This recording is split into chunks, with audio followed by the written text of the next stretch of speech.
Olá, seja bem-vindo. Mais uma semana que Deus nos concede e mais uma oportunidade de nos reencontrarmos.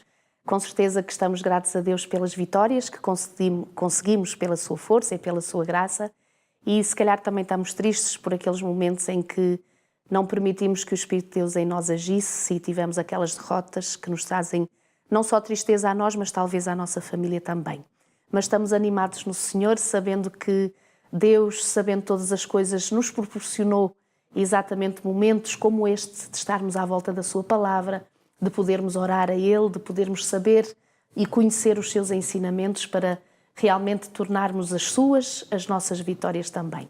Seja bem-vindo mais uma vez. Estamos com alegria aqui, com certeza na presença do meu marido.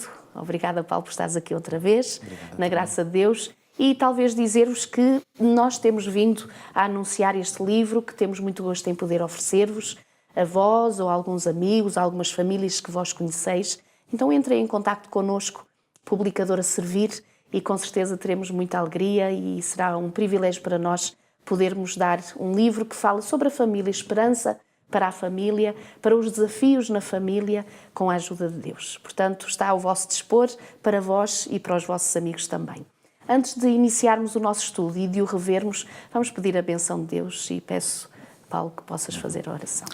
Querido e amado Pai que estás nos céus, obrigado pelo privilégio que uma vez mais tu nos ofereces de podermos estar aqui, eu e a Milu, para podermos falar, Senhor, de assuntos que são de veras importantes na nossa vida, no nosso relacionamento contigo, em primeiro lugar, mas também no nosso relacionamento uns com os outros.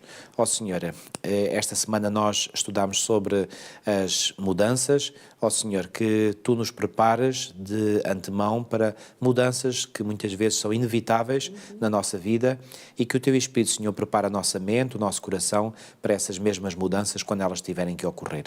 Abençoa-me a mim e a Milu na explanação da tua palavra. Te pedimos tudo, Senhor, e pela fé te agradecemos em nome de Jesus. Amém. Sem dúvida que um tema pertinente também, isto, preparar-nos para as mudanças. Mudanças que podem ser boas, algumas são, e nós agradecemos que elas ocorram, até prevemos que elas possam ocorrer, mas há algumas mudanças também que podem ser, que não as aguardamos, que não as esperamos e que pode trazer uma grande mudança na nossa vida, enfim, uma diferente orientação. Se, por exemplo, aguardamos o nascimento de um filho, que é uma coisa maravilhosa, ou se somos tomados pela surpresa de algum familiar, por exemplo, falecer, traz uma mudança que não estávamos à espera. Enfim, sobre esses diferentes temas. Achei interessante que logo no início da Escola Sabatina, na lição de domingo, fala-nos sobre diferentes personagens bíblicos que vêm trazer e nos vêm alertar sobre, muitas das vezes, as escolhas que fazemos, infelizmente erradas, que vão trazer a tal mudança que não queríamos, mas que infelizmente ela vem em consequência da tal escolha que fazemos. Exato. E nós temos aqui, por exemplo, o caso de Ananias e Safira. Exato. E este é um caso que é realmente, enfim, é violento, não é?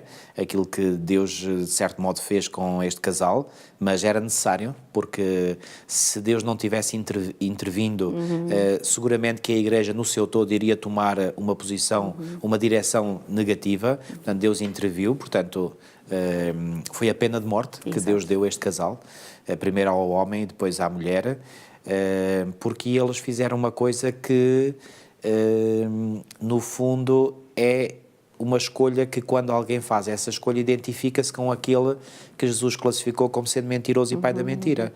Portanto, se nós usamos a mentira, nós estamos a mostrar semelhanças com aquele que é o pai da mentira. E foi exatamente o que Ananias e Safira fizeram.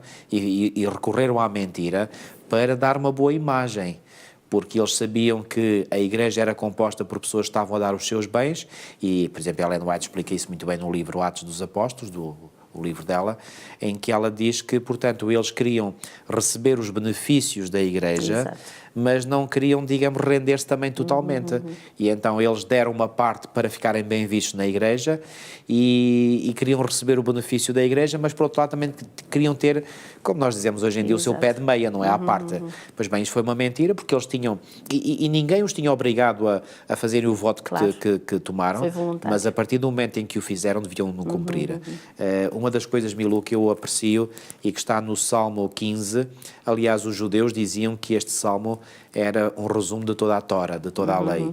E este Salmo 15, aliás, o título do Salmo diz tudo, que é o cidadão dos céus, ou seja, quais são as características daqueles que hão de herdar o reino dos céus. Não vou ler o Salmo todo, mas aqui no versículo 4, diz aqui na última parte, o que jura com dano próprio e não se retrata. Ou seja, quando alguém assume um compromisso, deve ir com a sua palavra até ao fim. Ananias e Safira não fizeram isso e sofreram as consequências.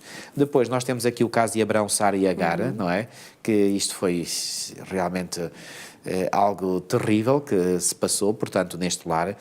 Já agora, Milu, eu vou ler aqui um texto que eu acho muito interessante e que está em Lucas, no capítulo 13, onde Jesus fala aqui de muitas pessoas que viveram nos tempos do Antigo Testamento, e ele menciona aqui até 3 pessoas pelo seu nome específico. Eu vou ler, Lucas 13, 28. Ali haverá choro e ranger de dentes, quando virdes no reino de Deus Abraão, Isaque, Jacó e todos os profetas. Quando Jesus aqui diz todos os profetas, certamente que inclui Isaías, Jeremias, Ezequiel, Daniel e todos os outros, mas vós lançados fora. Então, através destas palavras de Jesus, nós podemos ter a certeza total, absoluta, que Abraão, Isaque e Jacó estarão um dia no reino dos céus. Mas quando nós olhamos para as famílias deles, nós vemos, o mínimo que nós podemos dizer é que foram famílias disfuncionais. Exatamente. Portanto, o caso de Abraão, por exemplo. Sim. Bom, por proposta de Sara, ele engravidou a criada, uma criada que ele tinha ganho como presente no Egito. Consequências que as consequências que isso trouxe. Por exemplo, é verdade que Isaque, o filho de Abraão, viveu uma vida monogâmica, mas nem por isso ele deixou de ter problemas na sua família, porque tinha 2 gêmeos, Esaú e Jacó, que aquilo era o cão e o gato, digamos assim. Portanto, todas as famílias, eu atrevo-me a dizer, todas as famílias mencionadas, por exemplo, no livro de Gênesis, todas foram famílias disfuncionais. E, no entanto, o maravilhoso é nós sabermos que dessas famílias disfuncionais, Abraão, Isaque e Jacó têm a garantia de ter um dia a vida eterna.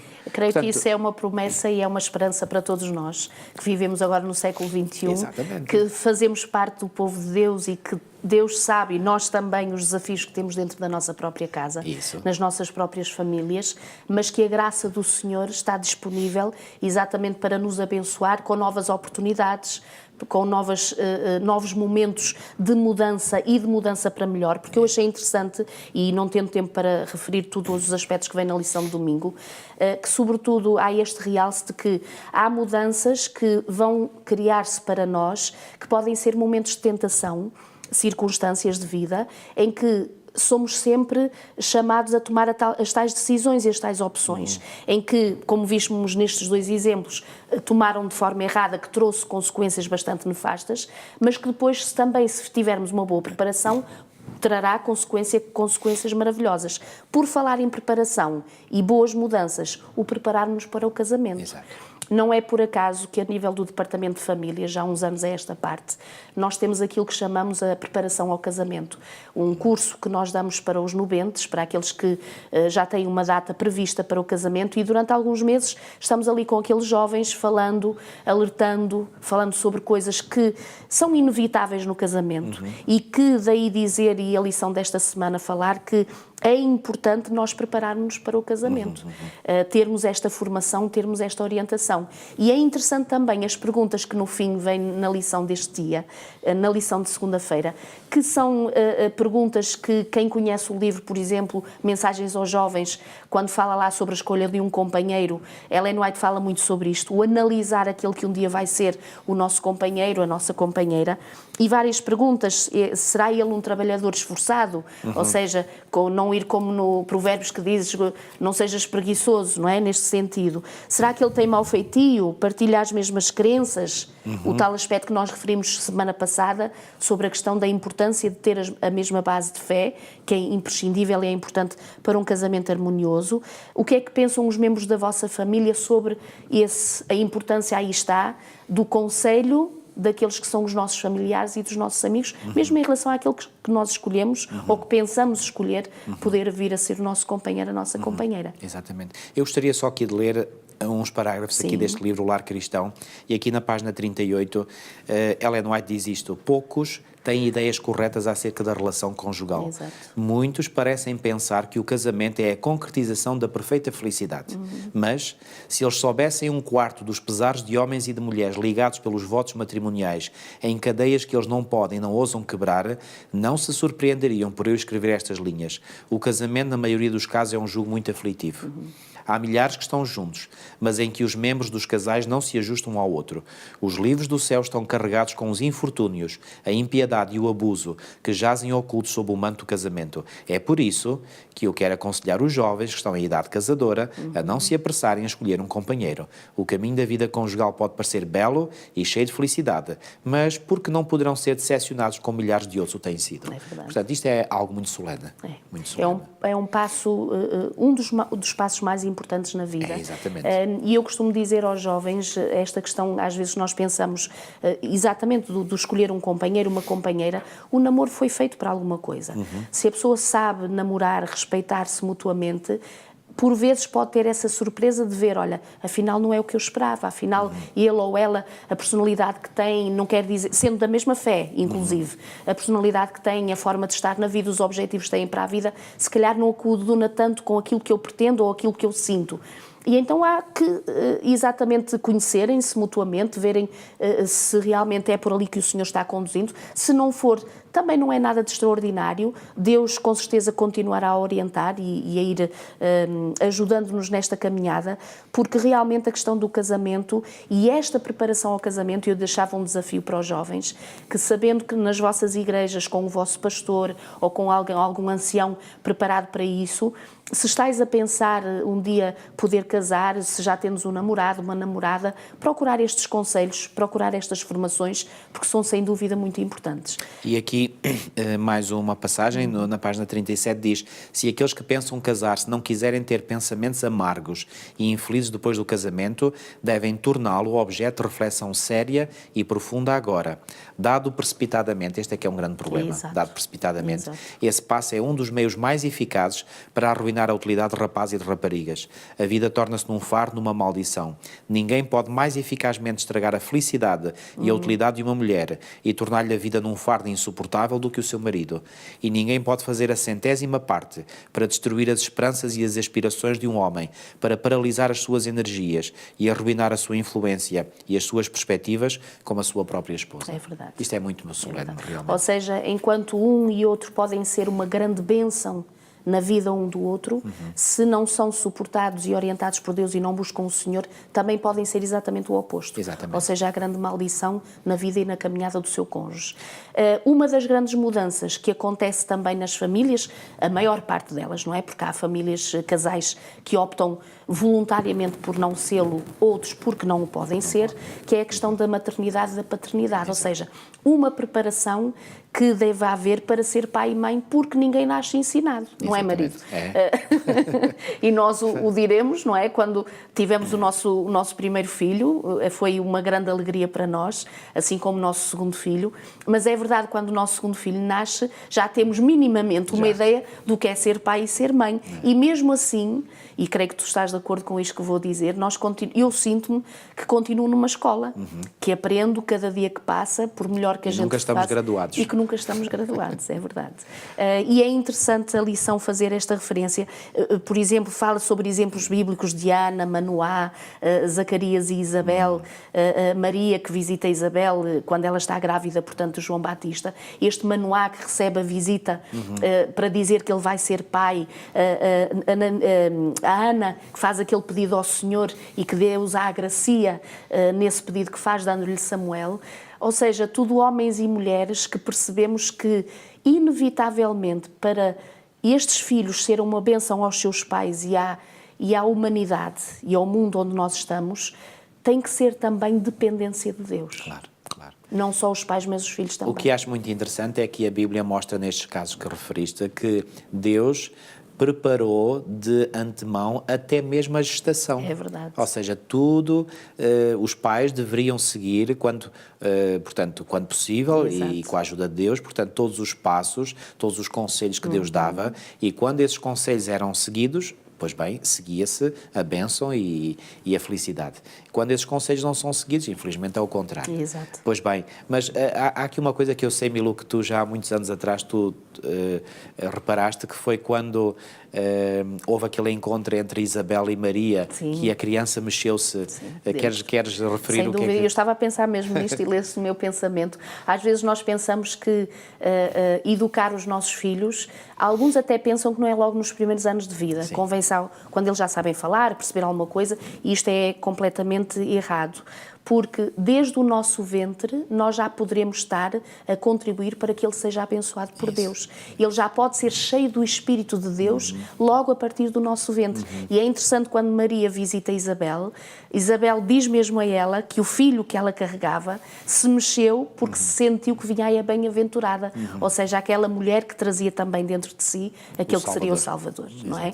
E então eu acho que isto é extraordinário, aquilo que a ciência muito tarde vai dizendo das influências pré-natais, portanto tudo aquilo que somos e que temos a e que Bíblia comemos, já o refere. A Bíblia já o refere, inclusive a própria influência do Espírito Santo, Exatamente. Porque isto é algo de imprescindível, ou seja, sabermos que os nossos filhos quando nascem já podem vir exatamente abençoados pelo Espírito de Deus. Exatamente. Envolvidos nesse Espírito do Senhor, não é? Não sei se querias dizer mais alguma coisa neste Agora estava-me a lembrar, Sim. mas agora não me recordo exatamente onde está esse... Mas eu depois me lembrar, eu depois... Está bem, está bem. Depois, Agora, vou um à aspecto procura. também que eu achei interessante, embora, pronto, isto custa um bocadinho a todos nós que vemos que a idade vai passando, que é o preparar-se para a velhice. Bom, se nós nos preparamos para a velhice... Ou Ela se não vai chegamos ser lá, tão dolorosa. Não, eu ia dizer, se nós chegarmos à velhice é bom sinal, quer dizer, Pois. que é sinal já vivemos muitos anos, É não verdade. é? Porque há pessoas que infelizmente não têm esse privilégio, não é? De chegar à velhice. É verdade. Portanto, chegar à velhice é um privilégio. Portanto, isso significa que a pessoa já foi graciada pelo Senhor, que é o autor e o mantenedor da vida, com muitos anos, É não é? verdade. Quando eu digo muitos, enfim, Sim. dentro da escala humana, Claro, não é? Atual, claro. não é? Que é de 70, 80 anos, Exato. conforme diz, já dizia Moisés no É Salmo isso. 90, não é? Portanto, esse é o limite máximo da existência aqui, 70, 80 anos, e eu às vezes já começo a fazer contas, Milu, porque eu olho para a minha idade e digo, bom, já tenho menos anos à minha frente do que aqueles que vivi até hoje. Não, e é bom pensar assim, e eu gosto de pensar disto sem qualquer preocupação, mas pensando racionalmente. Aliás, graças a Deus, eu nunca tive medo da morte e quero continuar a não ter medo da morte. Há uma coisa que sim, que eu tenho medo, é de não estar preparado para a Claro, morte, que isso claro. é bem diferente. Mas da morte em si, a morte é um sono. E quando nós, por exemplo, estamos bem na nossa consciência ao fim de um dia, nós até damos as boas-vindas ao momento em que vamos dormir. Exato. Portanto, Estamos cansados. estamos cansados, mas Exato. estamos tranquilos na nossa Exato, mente. serenos. Estamos serenos e, portanto, ansiamos pelo sono. O sono é bem-vindo.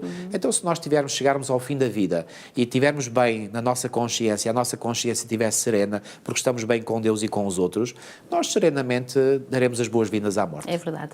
Acho interessante, e até poderemos juntar estes dois assuntos, e já o estavas fazendo, que a preparação da velhice, no fundo, é a preparação para a morte. Porque Sim, nós claro. sabemos que, como diz, se não formos novos, como se costuma dizer, de velhos a gente não escapa. Claro. Mas achei interessante que na lição de quarta-feira há pelo menos 3 tópicos em que diz o que é que poderemos fazer, vendo nós a idade a aproximar-se, para nos prepararmos melhor para esses momentos que são chamados os momentos em que temos mais idade. E o desenvolver um conhecimento pessoal com Deus deve ser em qualquer altura e idade da nossa etapa, vida. e não é? de preferência a começar na mocidade. Exatamente. Como dizia o sábio Salomão, Exato. lembra-te do teu Criador quando? Nos dias da tua mocidade. Isso. Aliás, até vem desde o berço. Exatamente. Não é? Porque Jesus crescia em estatura e em graça diante de Deus e dos homens, Claro. e ainda era na sua meninice, não é? Na sua meninice. Mas E depois, pelo menos a decisão Exato. consciente realmente exato. vem nessa verdade, fase. É verdade. Não é? E que se tomam os votos e o batismo e a decisão por Jesus. Depois esta questão de desenvolver hábitos, que é verdade que consoante o tempo vai passando, até alguns desafios físicos que possamos ter também são consequência de imprudências que nós tomamos na nossa forma de viver, que não foram as mais prudentes. Mas de todas elas eu sublinharia a última, porque é aquilo que mais me toca neste salmo que é referido e no Salmo 71. Que é um salmo daquele que já viveu, que agradece a Deus ter estado com ele e que ainda continua com ele. E acho interessante porque diz aqui que, Senhor, eu te agradeço por me abençoares, e depois ele diz, portanto, por nunca me teres desamparado na minha velhice. Portanto, eu estou no Salmo 71, no versículo 18. O título do salmo é Súplicas de um Ancião. Exatamente. E depois ele diz, mas abençoa-me até que eu tenha declarado à presente geração a tua força e o teu poder. Interessante. Ou seja, quando, creio que foi na primeira lição, nós dizíamos que todos os nossos ritmos de vida e os momentos de vida têm o seu quê de importância e de bênção, mesmo na idade velha, ou seja, na idade idosa, o salmista está aqui a dizer, Senhor, abençoa-me porque há um motivo que eu tenho. E o motivo principal que ele tinha na vida dele é partilhar aos mais jovens a bênção que Deus tinha. Ou seja, passar o facho à geração seguinte. Exatamente. O testemunho.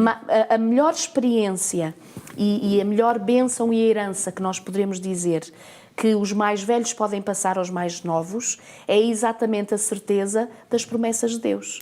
Assim como Ele nos amparou no passado, e um avô pode dizer a um neto, e um pai pode dizer a um filho, assim como Deus esteve connosco no passado, aprende estas coisas, ouve estas coisas, porque será o mesmo Deus que vai estar contigo. E aqui eu quero dizer algo que é um testemunho pessoal, que é o seguinte, eu durante alguns anos, os primeiros anos da minha vida, durante a minha infância, é claro que não tinha consciência disso, mas mesmo durante a minha adolescência, mas a partir da minha juventude eu comecei a pouco e sobretudo após a minha conversão, que ocorreu quando eu já tinha perto de 27 anos, eu comecei a tomar consciência o quão beneficiado eu tinha sido por ter sido educado ou por ter crescido num lar cristão, Exato. onde os meus pais ambos eram tementes a Deus. E eu hoje olho para trás e digo, foi a maior riqueza, a maior herança que os meus pais me deixaram. Quer dizer, não me deixaram fortunas materiais, e se deixassem, para que é que serviriam, não é? Se calhar até poderiam ser uma maldição para mim, mas o que de melhor há neste mundo, os meus pais deixaram. E eu estou muito grato a Deus por isso. E aquilo que eu mais anseio hoje é que uns dias os nossos filhos venham a reconhecer aquilo que eu sei que tu também reconheces, que foi a herança que os nossos pais nos legaram. Exatamente. Que o privilégio que tu tiveste também tive eu, na graça de Deus. Chegamos ao fim do nosso tempo e da lição desta semana.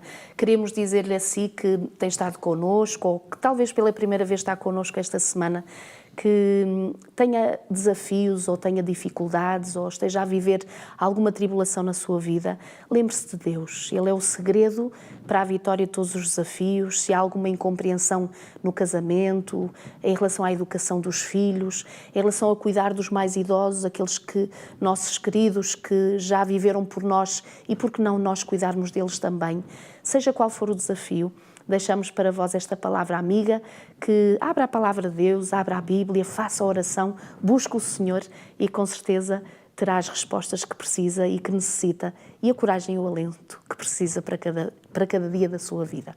Foi bom estar consigo, deixamos um abraço esta semana e para a próxima pensamos em encontrar-nos na graça de Deus. Até lá.